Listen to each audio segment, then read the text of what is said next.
What is going on, diehards and degenerates? Happy Friday to you all. Welcome to the Undefeated post-weigh-in show for UFC Vegas 63. You guys caught me traveling this week. Sorry if the sound is a little bit off. Sorry if the video quality is a little bit worse than normal. We're doing a live Friday Undefeated post-weigh-in show. The reason for that is my parents' internet sucks. It can handle a live stream. Usually I pre-record these things and then I jump them up on the Pub Sports Radio YouTube, and I try to be in the live chat with you guys as the video premieres. It's much more convenient that way, much higher quality that way. But this time, I got to do it live because it can handle a live stream. The upload would have taken like 4 hours. Every time I do it, then when we're out of town traveling with my parents and stuff like that, it takes so long, and everyone gets all mad at me for the Undefeated post-weigh-in show being so late because their internet is just god-awful. So here we go. We're doing it live, baby. We're doing it live. Do me a favor, smash the like button. Hang out here, subscribe if you haven't to Pub Sports Radio. Make sure you check out Superbook Sports. All the lines I'm going to be quoting to you here on the show today are brought to you, presented by Superbook Sports. Let's get straight on into it, folks. And do not forget, this is the Undefeated post-weigh-in show. Every single pick given out on this show, there's never been a single loss. There's never been a single opinion. These are hard, solid facts that cannot be disputed. And if you have any opinions other than the ones stated on this show, well, frankly, I'm sorry, but you're wrong. First fight of the night, Christian Rodriguez taking on Joshua Weems. And of course, we get to start out with a bang, the absolute first mess up of the day. Christian Rodriguez, 136. He needed the box of shame to make weight today, but his abs are popping. He looked good, looked tight. Joshua Weems came in at 139.5. This man was struggling to step onto the scales, folks. I mean, we're talking full on, like, hands on the hips. Like, you can't see. I'm going to, like this. He's like doing this thing, like he's like trying to brace himself getting on and off the scale today. Did not look good whatsoever. And frankly, looked soft. I've seen Joshua Weems weigh-ins before. We've seen him on the Contender Series. He's come in with like rock hard, ready to go abs. He was soft when they did like the media day videos and stuff like that. He's coming in on short notice, and I think that's blatantly apparent in this case that he did not have a good training camp, is not fully prepared, and is kind of jumping in here for this opportunity. So you guys know me. You guys know me. We're fading the crap out of him. He missed weight. He looked bad. He's struggling on the scales. And he's going up against the kid who I'm extremely high on. Christian Rodriguez came out and gave JSP the fight of his life. And y'all know how high I am on JSP. Not only that, after fighting JSP, after almost choking JSP out in the first round, that man goes to fight ready and starts working with my absolute favorite gym in the world. Shout out my guy, Brandon Olivas. We are going to be backing Christian Rodriguez here. The problem is he's a minus 400 favorite in this spot. It's okay. It's all good. We don't need to lay that kind of chalk. You can parlay him if you want to. I'm going inside the distance. 3 units, 3 mushroom Philly lunches inside the distance on Christian Rodriguez. And if you don't follow us on Twitter, folks, you're missing out. Mushroom Philly lunches, the big sandwich subs dripping with meat. Those are the new unit size, by the way. So just so everybody knows, we'll be using official unit sizes from now on. It's 3 mushroom Philly sub sandwiches. I did do 1 unit on Christian Rodriguez by sub at 6-1 plus 600. You can find that over on Superbook Sports. I like that a lot. In fact, that's going to be my prop pick of the week. If you see my prop picks that I do with the Action Network, that's going to be the one I write this article up on. What we see with these people that come in on short notice, that come in with questionable, sketchy gas tanks, the people that have bad weight cuts, they tend to slow down and gas out. And gassed fighters tap. Folks, that's a thing we see time and time again. Christian Rodriguez can absolutely knock this guy out. That's why I'm playing inside the distance. But these fighters tend to like eventually run out of gas and they just kind of curl up and they give up a neck. They look for a way out. Weems is a grappler by nature. He's a guy that likes to wrestle on the ground. The choke that Rodriguez had on JSP, like, how do we not go for 6-1 with two guys that both grapple, that are both going to be looking for subs and a questionable weight cut and gas tank? Got to go. Absolutely got to do it. So that's the move. First fight of the night. Weems has a very slight size advantage when they did face off, decently sized up. He's got the green hair. Normally, I would think that that is a benefit in his direction, but today, not today. What's up, everybody? Steven Perez. Rodriguez under 1.5. I don't hate it. I don't hate it. The thing is, Weems has shown that he's been relatively tough in the majority of his career, so I'm not sure he's going to gas out quite that quickly. The 1.5 is a bit sketchy there for me. I might lean slightly to the over, but frankly, these guys can absolutely burn each other out in that first round. This one could end quick. I don't have a good read on the total. My Chronic Combat Conversations boys in the house. What's up, Wade? Thank you very much for hanging out for the Undefeated Post-Weigh-In Show. Like I said, we're doing it live today. Let's freaking go. Hit the like button for me. Next up, Cody Durden, Carlos Mota. We've got Durden at 126, Mota at 125.5. Durden looked mean on the scales today, folks. He looked intense up there, gave that big flex. He's feeling a little disrespected and ready to go here in this spot. Carlos Mota also looking intense, very much looking mean, cut up. This dude is one of these Brazilian balloon types. He is big, cut up, ripped up, shredded. But when they face off, Durden's got a big size advantage here, folks. He is a decent bit larger than his opponent, Mota. Now, Mota's the guy that we're all like super amped up on. We're ready and waiting for this guy to make his UFC debut. We all have high hopes for him. He's a minus 175 favorite over at Superbook Sports. Cody Durden plus 155, the underdog. Cody Durden opened up the slight favorite in this spot. You know, it's another short notice scramble type of situation. Mota coming in here quickly. The guys he's had trouble with, and there haven't been many of them, have been guys that keep a high pace and wrestle. And that's exactly what Cody Durden does. I'm not a Cody Durden truther. I'm not the guy that's going to sit here and be like, Cody Durden's a badass. He's the best. Like, no, but he does have a serviceable skill set. He is improving and getting better, training at a good camp. You got to wonder if a short notice Carlos Mota might not be quite ready for a full camp Cody Durden. That's really my only question here in this spot. If you got on Mota early when it opened up, even money, plus money, if you got that plus price tag when they first made this fight, good on you. That's probably the way to go. Sitting here with the flipped line, though, I'm not laying minus 175 on a UFC debutant who's really untested against the guy who can really expose some of the weaknesses that he has. Cody Durden at plus 155 has my attention, but I'm not like really a believer long-term in Cody Durden. So I think I'm just going to kind of set this one out. I'm going to take some notes. I'm going to pass, but I wouldn't be shocked if it's an early finish for Mota or maybe a late finish for Durden once he decides to go ahead and break his opponent down. Victor, what's up? See you in the chat. Thank you very much for hanging out, my friend. Next fight up, we got Steve Garcia taking on Senor Chase Hooper. That's right. It is Chase Hooper fight week. And because of the Rountree TKO 40-1, we must rock the Chase Hooper t-shirt, as is tradition. Steve Garcia made 146. Hooper made 145. Steve Garcia did this weird balancing act on the scale. Very reminiscent. I'm getting like Daniel Cormier cheating the scale vibes. I mean, he had his arms like in a very specific position and was like doing this kind of like, I think he really was like doing everything he could to make the scale get down to 146. Regardless, made weight, gave his mean mug afterward, looked all right. Chase Hooper, he looked fine on the scales. It's hard for me to describe how Chase Hooper looks on the scales because he's so string beanie. Like, he's never going to look physically imposing or impressive when he weighs in at these weigh-ins. Chase Hooper, decent size advantage. Much taller than his opponent here in this spot. Very respectful face-off. I have been playing tug-of-war all week with this one because my guy Chase Hooper, we know he knows how to scramble. We know he's coming along with that striking. We know Steve Garcia has a bad chin. Right now, he's a minus 290 favorite. You can get Steve Garcia at plus 245. Totals at 2.5. The under minus 140. The over plus 120.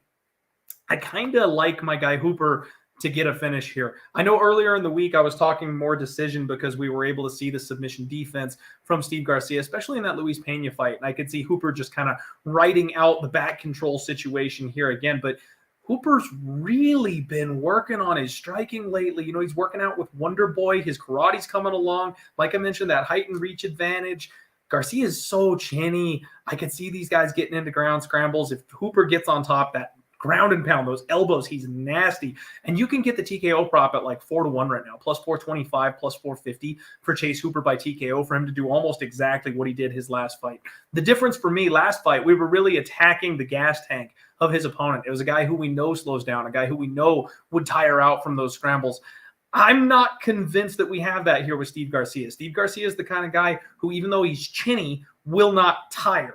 So if you get him in these ground transitions and these scrambles and he can get you to slow down for just a second, defend himself, stay safe, he's not going to give up an easy TKO, but he's chinny. So if you get him with one good shot, he may give up an easy TKO. Regardless, I know Hooper sub, that's his thing, that's his go-to, that's his move, but he's working so much on his striking and he's got such a chinny fighter on the platter here. I think we got to look TKO. I'm a little nervous to parlay Chase Hooper at this kind of a chalky price tag. I know the UFC wants him to win. I'm not convinced Steve Garcia is truly UFC caliber, but I do think this fight may play out a little bit closer until maybe it doesn't, because Garcia does the stank leg as soon as he gets touched by anybody. And Jared, I'm not sure if Hooper's old enough to drink yet. He might still be 19. I'm not entirely convinced. Stacks, what's up? Thank you for joining the show, everybody. All right, Ugly Man Holmes taking on Jun Young Park, the Iron Turtle, coming up next. Holmes made 185.5 today. Park 185 on the dot. No issues for Holmes. Tall, slim, relaxed. He never has a problem really making weight, even though he's got that big frame. No issues for Jun Young Park. Gave that big smile and threw up the peace signs. How do you not love this guy? Like, his attitude is so fantastic. He's so friendly and fun. Height advantage, obviously, goes to Holmes. And Park was messing with him. Holmes did like the whole like fist in the face thing, and Park was like I don't know, like going like he was going to fist bump or high five him or something. I just love Park. He's fun. Right now we've got Park a minus 230 favorite. I know some very respectable people who are on that price tag. And then Joseph Holmes is plus 195, the underdog. Guys, I'm not ready to believe in Jun Young Park. He's had too many times where he's made a couple of tough decisions. He's given up his neck. He's been tapped a few times. And I know Joseph Holmes is not the hottest prospect we have ever seen, but his submissions are pretty solid. The height and reach advantage is something that can't be ignored, and he hits pretty damn hard. He does, frankly. So if he manages to hurt Jun Young Park, I think the sub is live, which, by the way, is at a ridiculous, stupid number right now for a guy whose best method of victory is probably a finish. Let me see. Holmes by sub is 8-1 right now. 8-1. Like, his TKO is 6-1. And frankly, I think he's got a better chance of submitting Jun Young Park than he does TKOing. I mean, probably clubs and subs him, hurts him, wraps one of those mile-long arms around the neck of Jun Young Park if he's going to finish. I think Park by decision at plus 140 is probably the most likely path here. I think Joseph Holmes can hang in there with him, and I do think that Park with the wrestling will be able to kind of sit on top of him. Those are really the two ways that I would be looking in this spot. Either you're thinking Park, bring the price down, go by decision, or you're taking Holmes, go for the score, go inside the distance, go by sub. Those are the two ways I'd approach this fight. Another one, though, I think I'm going to sit back and take notes. We might have Holmes by sub in the submission special parlay this week, just a little sprinkle for shits and giggles here. But I'm not probably going to be heavily invested on either side of this one, and it might be a half-decent live betting opportunity. I think Holmes may not be as bad as we think he is, but we'll find out. We'll find out on Saturday. I'm not ready to jump 2 feet in off of that hunch when we don't have any real proof that that's the case. Andrei Arlovski taking on Marcos Rogério de Lima. Heavyweights going at it. Andrei Arlovski, 241. De Lima, 261. 20-pound weight difference between these guys. You got classic Andrei Arlovski today. Looking good, smiling, relaxed, not a care in the world. Marcos Rogério de Lima has one of the most unique physiques I think we've ever seen in the sport. The man looks like he is just a yoked 185er from here up. Like, his shoulders, his traps, his arms, like, this guy is massive and nasty looking, and then you just go from here down and he's a classic tubby heavyweight. Like, I don't know how you managed to pull that off, but he has like 0% body fat from the nipples up. His opponent here, Andrei Arlovski, is the king of the split decision, though. And we've seen that Marcos slows down. He gets so tired by like the second round. He's just exhausted. His fights where he does his best work are like 60 significant strikes. Andrei Arlovski just put up 91 in his last fight and had no problem robbing his opponent of another split decision. If Marcos de Lima does not finish Andrei Arlovski, I don't see how Andrei doesn't just kind of run away with this thing again. Really, I don't. He's much, much bigger, massive size advantage.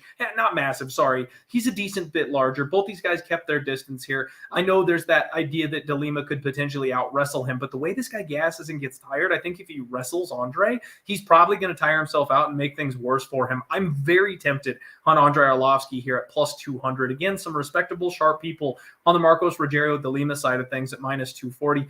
He could one-hitter quitter Andrei early in this fight. He really could. But if Andrei does his thing, keeps the distance, runs around the cage, he's just going to point fight his way to another decision because that's what Arlovski does. And Andrei Arlovski by decision is plus 320. I don't know that I ever necessarily see him finishing except against a guy like Marcos de Lima. This is exactly the kind of guy that could tire out and go down to some kind of strange offense that none of us are expecting. I don't like this fight. I don't like this fight at all. I think it's a good live betting opportunity. I think we wait and see how this goes because if Andrei survives round one, I expect him to put up more pace in the rest of the fight. And even if we get a worse number on Andrei Arlovski live, we're getting past the danger of that round one knockout for Marcos Rogério de Lima. Let's jump in at the beginning of round two. Even if we're getting even money or plus 150 on Andrei Arlovski, I think that's probably the move. So I think I'm going to tentatively pick Andrei Arlovski to win this one here. I don't know if I've quite got the balls to jump in here pre-flop. Maybe I should. At 2-1, maybe I should throw a unit in the garbage can and dive in for a 1-unit stab here pre-flop. I don't know. We'll figure that out. I'll decide by fight time tomorrow. All right. Got some more people rolling in the chat. What's up, everybody? I can see you. We're actually live today. It's not pre-recorded. So what's up? If you're hanging out with me, jump in the chat here and throw me a like. Why don't you? Next up, we got Roman Dolidze taking on Phil Hawes. Dolidze came in at 186, Hawes 185.5. Dolidze looked absolutely fantastic. He's so big. The man seems like the weight cut down here to 185 is getting easier. He's mastered it at this point. Phil Hawes 185.5 looked absolutely jacked. I mean, huge flex. This man looked fantastic. But you know what? Dolidze is massive. Massive, you guys. Like, this is a spot where the UFC stats show that Dolidze is 6'2", and then they've got your boy Phil Hawes sitting at 6 foot even. And I swear, you know what? Phil Hawes has to be like baiting the ladies, saying that he's 6 foot because there's no way. There is no freaking way. Just look at this. Just look at this. Okay, watch. Like, guys, seriously, look at this. Look at that. They're saying that's a 2-inch difference. They're saying Dolidze is 2 inches taller than Phil Hawes. Give me a break. There is no way. He's huge. Guys, this is a spot where, everybody knows I am like the biggest Hawes hater on the planet. Nothing against the guy. I actually like him. He seems like he's very nice. But the durability concerns, the fact that he's breakable sometimes, like that's something that really bothers me. You know what Dolidze is not? He is not breakable. His fight IQ is questionable, but he will never stop fighting. He will never go down. We've not even seen him wobbled or hurt. And on top of that, he's a 205er who found his way down to 185 somehow. I said earlier in the week that I think I wanted to bet on Phil Hawes, or not that I wanted to bet on Phil Hawes because I never want to bet on Phil Hawes, but I was picking Phil Hawes, and I hated that because I don't want to ever be on the side of Phil Hawes. I like fading Phil Hawes. Me and my guy Dan talked about how he's probably going to be winning until the moment that he loses, and he probably just gets starched at some point after being in the driver's seat this entire time. But what we've seen is a lot of people piling in on Phil Hawes, a lot of love on Phil Hawes. Folks, this line bipped the other direction now. Dolidze is a plus 140 underdog. Hawes is a minus 160 favorite. He was minus 175, minus 180 a little bit earlier in the week. And that's the kind of sign to me where, just like last week, giant red flag, everybody's on one side, and all of a sudden the line moves against us. That looks like a very smart move for us. And I think we need to pay attention. If you're on the Hawes side, maybe watch out. The size is absolutely tilting me here because I thought they were going to be much more controlled here. You notice Phil Hawes' last fight. He had such a massive size advantage over his opponent. It wasn't even funny. Facing off against mini Daniel Cormier, kid couldn't do a damn thing because Phil Hawes was just so big. This looks like almost the damn same thing to me. Like the body kicks of Roman Dolidze, the counter shots of Roman Dolidze. He's going to be low volume, sure, but can Phil Hawes put volume on a guy at that kind of a size disadvantage? I'm not sure he can. And Roman Dolidze by KO is plus 450, guys. Oh my God. Like that's, if you're going to take a puncher's chance in this kind of a spot, the way Dolidze has been looking and fighting recently, plus 450 is not a bad way to go to fade a guy in Phil Hawes that's shown some durability concerns in the past. I am definitely not ready to pile on and lay chalk against him because he beat the smallest fighter in the weight class. If anything, this is dog or pass at this point. Seeing the size discrepancy and the stats being wrong, I'm much more on the Dolidze side than I was earlier in the week. That's just me, though. Do with that what you will. Dustin Jacoby taking on Khalil Rountree. We've got Jacoby 204, Rountree 205. And Dustin Jacoby looked good. Solid shape, good flex, looked pretty fantastic. Rountree, on the other hand, holy shit. I can say that my parents aren't home, by the way, because, yes, even though I'm a 35-year-old man, my mom would still beat me until I was within an inch of my life if I said that in her house. So Rountree is jacked, like good jacked. The man at 205, I don't know how he has the frame that he does. Very calm today, very relaxed today. I've talked about how he's a momentum fighter. He's a mental state fighter. Like if Khalil Rountree is in a good place mentally, he's good to go. You're all set facing him. Now, Jacoby's got a height advantage here in this spot, but Rountree, he was doing the Masvidal, like arms behind the back, like got something for you, gangster look, stone cold at these face-offs. That's the kind of thing. Hey, I talked to you guys. I said that, I put out the tweet earlier. You wait until this cage door closes. If you get dialed in Khalil Rountree, where he's like leaning forward, hands on the knees, you bet the shit out of Khalil Rountree as quickly as you can before that fight kicks off. But if he's like real, like loosey-goosey, like kind of being friendly with his opponent, joking around, that's bad mental state Khalil Rountree. That's the guy you can't put your money on because he will fold in the middle of the cage.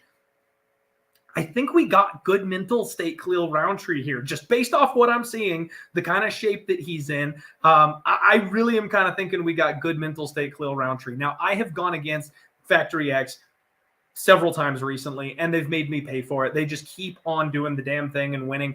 I have questions about Dustin Jacoby's durability. He's been hurt a lot early in fights, dropped. People haven't been able to quite get him out of there. He recovers. He fights his way back in. I'm wondering if Khalil Rountree may be the guy that goes ahead and punches him out, man. I said I picked Dustin Jacoby, but I can't bet on him here in this fight. It's a very similar situation like Hawes.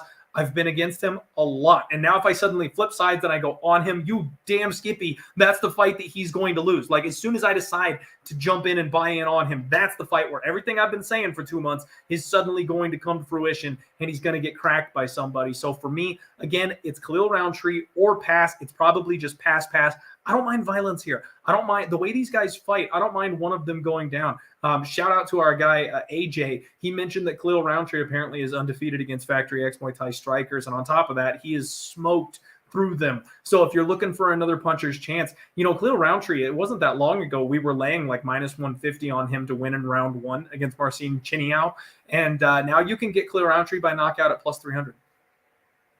Just saying, like we're looking like 1-2 fights down the road, and the guy that everybody thought was the biggest power puncher in the division, round 1 killer, suddenly we're getting plus 300 knockout and plus 600 for the round 1 knockout. Like if you want to go early props on Khalil Rountree, I don't hate it. If you want to do another live bet situation, watch the fight, see if Jacoby survives that early round, and then jump in on Jacoby potentially because Khalil doesn't have a good track record of, you know, staying in fights that become wars the deeper they go. I don't mind that. I don't mind live bet Dustin Jacoby here in this spot either. Again, not a great read on either of these fighters for me long-term, so I'm probably passing. But Khalil Rountree knockout maybe in my like sprinkle parlays just for a little something to sweat on this one, and I might bet violence. I might do an under. What's up, Nick? Thank you. Glad you're enjoying the show. Hey, if I could do these things live every Friday, I totally would. I don't know. We'll think about it. Joshua Fremd taking on Tresean Gore, 185 for Fremd, 185.5 for Gore. Fremd looked good, no issues. Very calm up on the scales today. Very zen, if you will.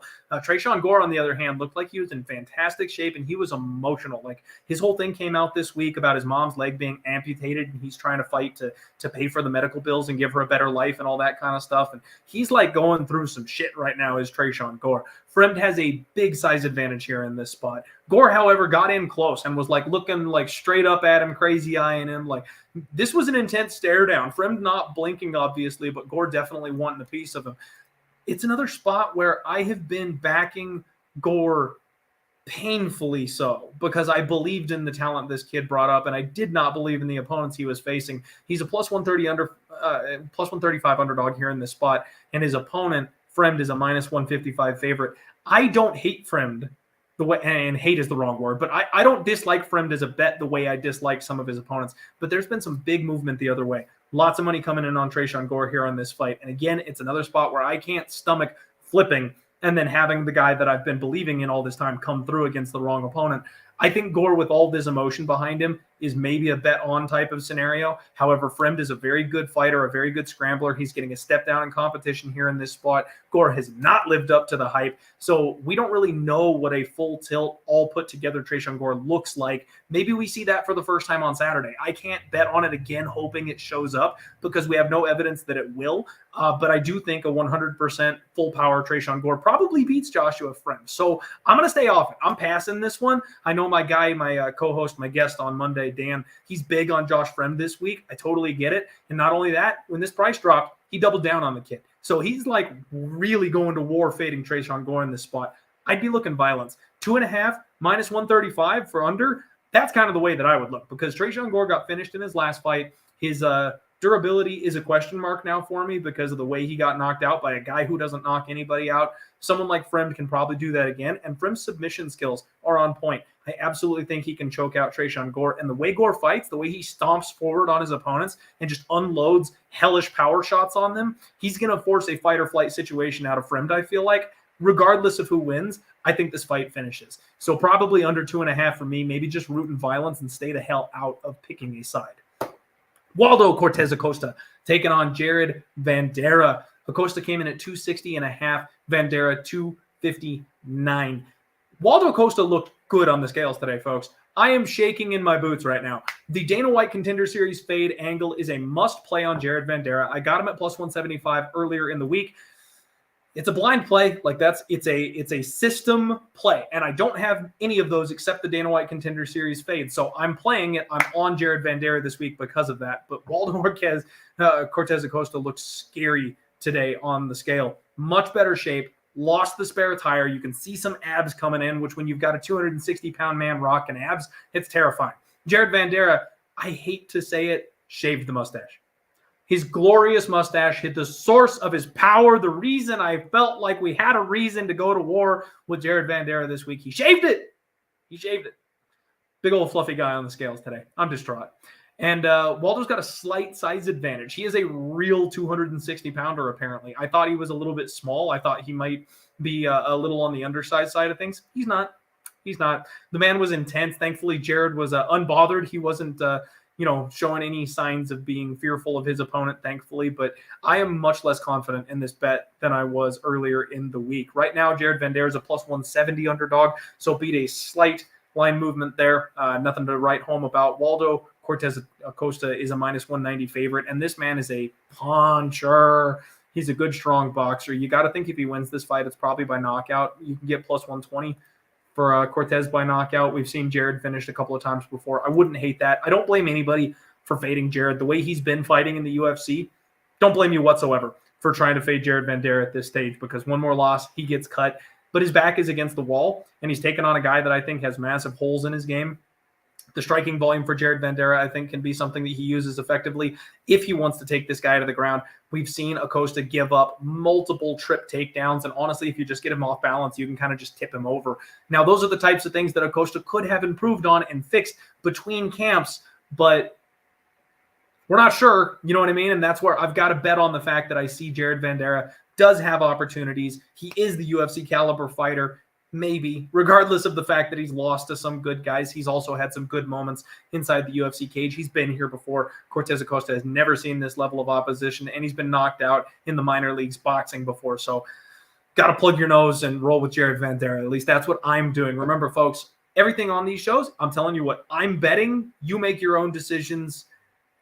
You don't have to tell me or take what I'm saying as something that you should necessarily doing. This isn't financial advice. I'm your friendly neighborhood degenerate here telling you what I'm putting my money on. Co-main event time, Max Griffin taking on Tim Means. The Dirty Bird is back, baby. Both guys made 170.5, and Max Griffin is jacked. Boy, was he feeling himself today.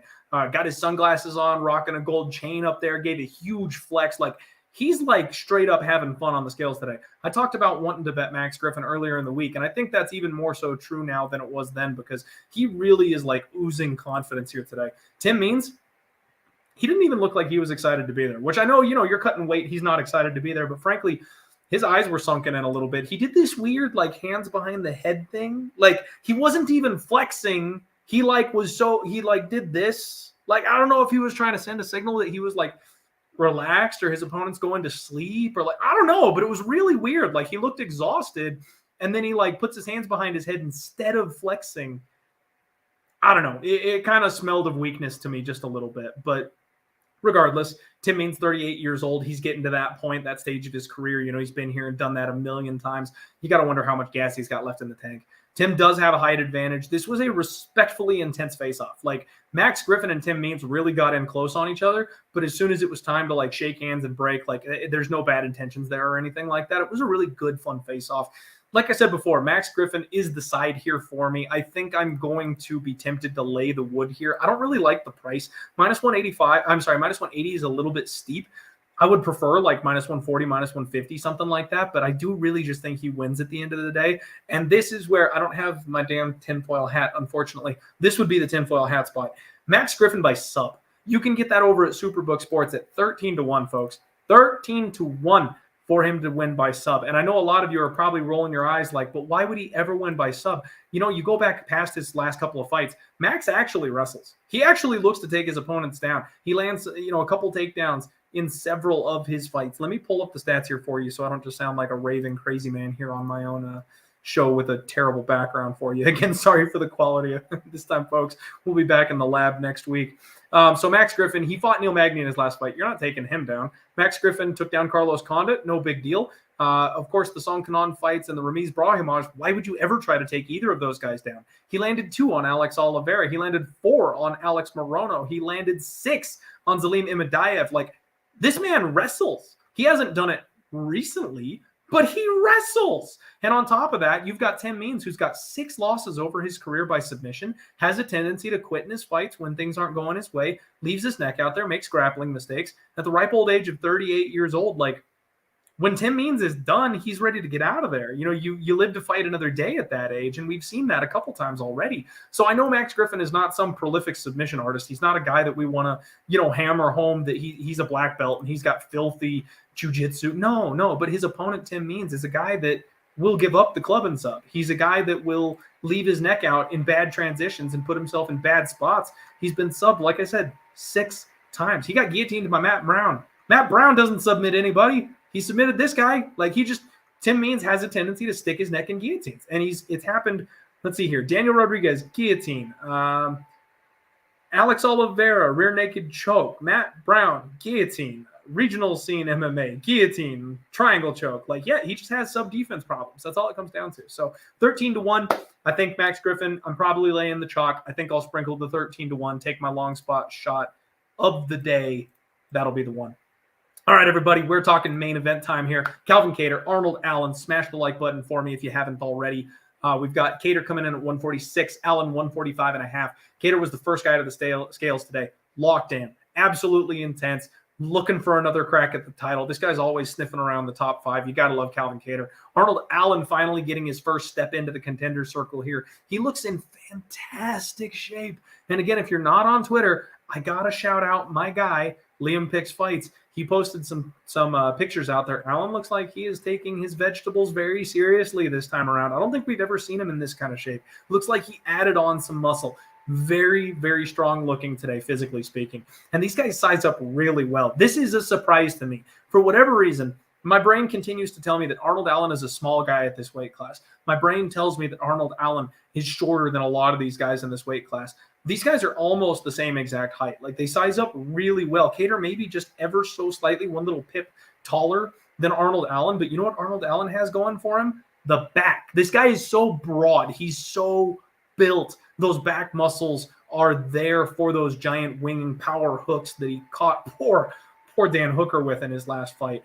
I mean, I thought Kattar was going to have a decent little size advantage here. And this is a fight that I've kind of stayed away from. Arnold Allen opened up the dog. He's flipped now to the favorite. Minus 120 on Arnold Allen, plus 100 on Calvin Kattar. It's a spot where you can make an argument both ways and be perfectly making sense before the fight starts.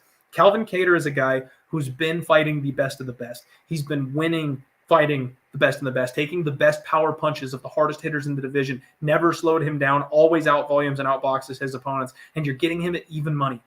Sign me up. That sounds great. But then you've got Arnold Allen, a guy who's on a ridiculous streak right now, unbeaten except for one fight, 18-1. Kid hasn't lost since all the way back in 2014. And he's knocking people out now at the UFC level.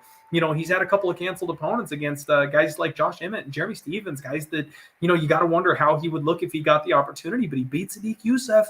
And it was one of those things where the big power shots of this man swayed the decision. I've got a feeling this thing is going over. I'm not ready to bury Calvin Kattar yet, although the accumulation of damage is a real thing. And I do think eventually he's not going to be able to take a punch that he would have been able to take, you know, earlier in his career, just the way he fights. Calvin Kattar is going to get the volume off. That's going to open opportunities for Arnold Allen to counter and strike back. It's a matter of who lands cleaner and harder. I think Arnold Allen can knock anybody in this weight class out at this point. I don't think I'm going to pick him to knock out Calvin Kattar, but I do think we're going to get a technical boxing match. I wouldn't mind parlaying up like the over 2.5 alternate line. I do think we're going to probably end up seeing a decision still, just because that's how Calvin Kattar rolls, even if Arnold Allen beats him to a pulp. So over 4.5 at minus 145 is kind of the way that I would be looking here. Or you could take the decision props. I mean, how often are you ever going to get Calvin Kattar at plus 260? That just doesn't happen for him to win by decision, because usually that's like a minus 150 for Calvin Kattar to win by decision. On the other side of this, you can get Arnold Allen by decision at plus 240, which that's one of those ones where I think that's wrong. Like, I think that line is off massively, because Calvin Kattar with the volume has a much better chance of winning this fight by decision than Arnold Allen does, because he's lower volume and he hits harder. Arnold Allen by knockout is probably the one that should be a little bit shorter, and then Allen by decision should be like plus 360 or something like that. Just my opinion. So I'm not going to play Allen by decision or anything. It would be Kattar by decision if you're looking at line value, or probably just the over 4.5 minus 145, and not getting involved picking a side. But I still also really don't want to doubt Arnold Allen at this point. He's looked too damn good. He's done too damn much. And I know that's a massive recency thing, with Calvin Kattar only losing a split to Josh Emmett that could have gone the other way, and then losing a volume war against Max Holloway. Like, should he really be a dog here in this spot? This is a pick'em fight, folks. We're going to find out something interesting on Saturday. It's one that I don't think I need to get involved in from a betting perspective, frankly. That is the Undefeated post-weigh-in show, everybody. Thank you so much for hanging out with me here on a Friday. I appreciate you all for being here. Do me a favor again, smash that like button. Once the stream ends, jump in the comments and let me know what your favorite bet for UFC Vegas 63 is. I'll be tweeting out my final card this evening, of course, like always, at Die Hard MMA Pod. You can find the Die Hard MMA Podcast on YouTube, Twitter, Instagram, whatever social media site you find. Cannot wait. This one's going to be one of those scrappy, low-level, people making mistakes. I think we're going to find some finishes on this card. This is going to be a fun one. Be careful betting, though. There's a couple landmines this week. There's absolutely a couple landmines this week. So don't walk face first into the recency bias. I've done it myself very recently a couple times. So just be careful out there betting this card. We've got some real good action coming up the next couple of weeks. You can find a few spots maybe on this card, but tread lightly, everybody. All right, get out there, kick some ass, have a great day. The Yotes play tonight. Can't wait for some Coyotes hockey. Let's roll, everybody. Get out of here. I'll see you later.